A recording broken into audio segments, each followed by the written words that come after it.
में संतराम नाम का एक मजदूर रहता था। वो शनिदेव पर बहुत गहरी आस्था रखता था। संतराम हर शनिवार मंदिर जाकर काले तिल, तेल और दाल शनिदेव को अर्पित किया करता था। एक शाम वो उदास मन से घर लौटता है। तभी उसकी पत्नी उससे पूछती है, अजी क्या हो गया, क्यों इतना उदास दिख रहे हो, आज कोई काम नहीं मिला क्या? क्या बताऊं सुनीता, आज मैं सारा दिन खाली ही बैठा रहा, मुझे कोई काम नहीं मिला। आज मैं खाली हाथ ही घर लौट आया, न जाने अब आज के खाने का गुजारा कैसे होगा। आए बड़े शनि भक्त, अब क्यों नहीं कहते उनको तुम्हारी मदद करने के लिए? 1000 बार कहा है शनिदेव की पूजा करने से घर में परेशानियां, लेकिन मेरी बात तो कोई सुनता ही नहीं। अब जाओ अपने शनि से ही खाना मांग लो। ओहो सुनीता, तुम कहाँ की बात कहाँ ले जाती हो। शनिदेव की पूजा से मुसीबत नहीं बल्कि जीवन में खुशियाँ आती हैं। वो तो अपने भक्तों की सदा सहायता करते हैं। मैं कह देता हूँ एक न एक दिन वो हमारे दुख भी जरूर दूर कर देंगे। तभी बाहर दरवाजे पर कोई आता है। अरे भाई, क्या तुम मेरा एक काम कर दोगे? जो तुम्हारी मजदूरी होगी तुम ले लेना। हाँ हाँ क्यों नहीं, बताइए क्या करना होगा मुझे? भैया मेरा थोड़ा सामान है, वो स्टेशन तक पहुँचाना है। वो क्या है ना, मैं अपने गाँव जा रहा हूँ। ये कहकर वो आदमी संतराम को अपने साथ ले जाता है। कहाँ है आपका सामान, दिखाइए। ये रहा मेरा बैग और अटैची, बस इतना सा। इसको तो मैं चुटकियों में स्टेशन पहुँचा दूंगा। इसके बाद संतराम सामान उठाकर उस आदमी के साथ चल पड़ता है और कुछ ही देर में स्टेशन पहुँच जाता है। तुम्हारा बहुत बहुत शुक्रिया भैया, ये लो तुम्हारी मजदूरी 10 रुपए। जैसे मेरे शनिदेव की इच्छा। जय शनिदेव, जय शनिदेव। ये कहकर संतराम वहाँ से चला जाता है। रास्ते में जाते वक्त वो सोचता है, अब मैं इन पैसों से खाने का सामान ले लेता हूँ। वो सीधा दुकान पहुँचता है। भाई मुझे थोड़ा आटा और तेल दे दो। पर संतराम भैया, आज तो शनिवार है ना, और आप तो हर शनिवार तेल, तिल और उड़द की दाल लेकर जाते हो, फिर आज आटा? अरे अब मैं तो भूल ही गया था। अच्छा हुआ तुमने याद दिला दिया। तुम जल्दी से यही तीनों सामान बांध दो। इसके बाद संतराम सीधे मंदिर जाता है और शनिदेव महाराज को काले तिल, तेल और उड़द की दाल चढ़ा देता है और उनसे प्रार्थना करने लगता है। हे शनिदेव, मैं गरीब मजदूर हूँ, अगर मजदूरी नहीं मिलेगी तो मैं 2 वक्त की रोटी भी नहीं खा सकता। कृपा करके मेरी मदद करो महाराज, मेरी मदद करो। फिर संतराम जब घर लौटता है तो उसकी पत्नी उससे पूछती है, दिखाओ तो जरा कितनी मजदूरी मिली, दिखाओ दिखाओ। सुनीता, वो मजदूरी तो मिली थी, पर जैसे ही मुझे पता चला कि आज शनिवार है, मैं उन पैसों से मंदिर में शनिदेव को तिल, तेल और दाल चढ़ा आया। देखो जी, साफ साफ कह देती हूँ, तुम इस शनिदेव की पूजा छोड़ क्यों नहीं देते? आज उनकी वजह से हमें फिर भूखा ही सोना पड़ेगा। उनको तो तुम्हारी रत्ती भर चिंता नहीं है। सुनीता, अगर शनिदेव के लिए मुझे भूखा भी सोना पड़े तो मैं रह लूंगा, लेकिन उनकी पूजा किए बिना मैं नहीं रह सकता। और मुझे पूरा यकीन है एक न एक दिन वो हमारी मदद जरूर करेंगे। अरे क्या खाक मदद करेंगे?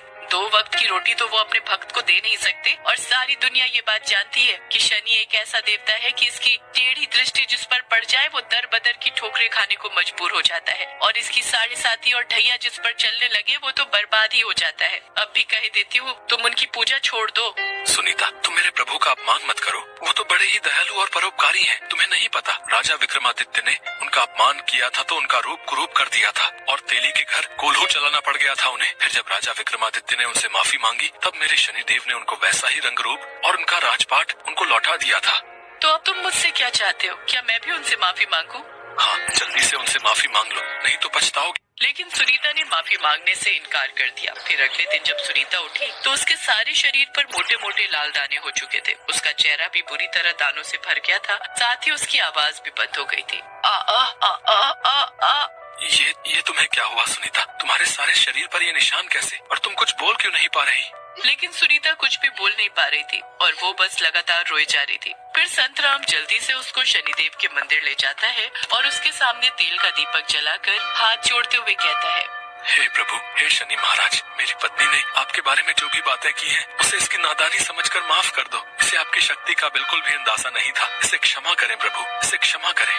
संतराम दिन रात वही शनिदेव का जप करता रहा। जप करते करते उन दोनों को कब नींद आ जाती है उनको पता ही नहीं चलता। तभी संतराम के सपने में शनिदेव आकर कहते हैं, वत्स, तेरी पत्नी ने मेरा अपमान किया है, ये क्षमा योग्य नहीं है, किंतु तेरी भक्ति से मैं बेहद ही प्रसन्न हूँ, इसलिए मैं तेरी पत्नी के दोष को समाप्त करता हूँ। वत्स, तेरी भक्ति ने सिद्ध कर दिया है कि तू ही मेरा सच्चा भक्त है। अब तू मुझसे कोई भी वर मांग सकता है, मांगो वत्स, तुम्हारी क्या इच्छा है? प्रभु, मैं चाहता हूँ कि मैं और मेरी पत्नी सदा आपकी पूजा करते रहें और हमें जल्द ही संतान सुख की प्राप्ति हो, साथ ही हमारा घर धन धान्य से भर जाए और हमें किसी भी चीज की कमी न हो। तथास्तु।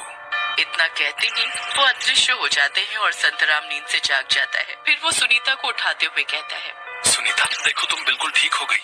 ये कैसे? मैं तो पूरी तरह ठीक हो गई और अब मैं बोल भी सकती हूँ। कैसे हुआ ये चमत्कार? ये सब शनिदेव की कृपा से हुआ है।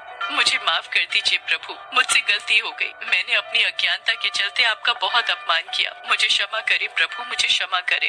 अब से मैं भी इनके साथ हर रोज आपकी पूजा अर्चना करूंगी। जय शनिदेव, जय शनिदेव। फिर वो जब घर वापस जाते हैं तो उनके घर के अंदर एक काले रंग की पोटली रखी हुई होती है। संतराम जैसे ही उस पोटली को खोलता है, उसमें ढेर सारे हीरे जवाहरात रखे हुए होते हैं। वो दोनों हाथ जोड़कर कहने लगते हैं, ये सब मेरे शनिदेव की कृपा है। जय शनिदेव, जय शनिदेव, जय शनिदेव, जय शनिदेव। इसके बाद वो एक बड़ा सा घर और गाड़ी ले लेते हैं। साथ ही अपने घर के अंदर बड़ा सा मंदिर बनवाते हैं और उसमें शनिदेव की प्रतिमा रखते हैं और दिन रात उनकी पूजा करते हैं। फिर कुछ महीनों बाद सुनीता एक पुत्र को जन्म देती है, जिसका नाम वो शनि रखते हैं।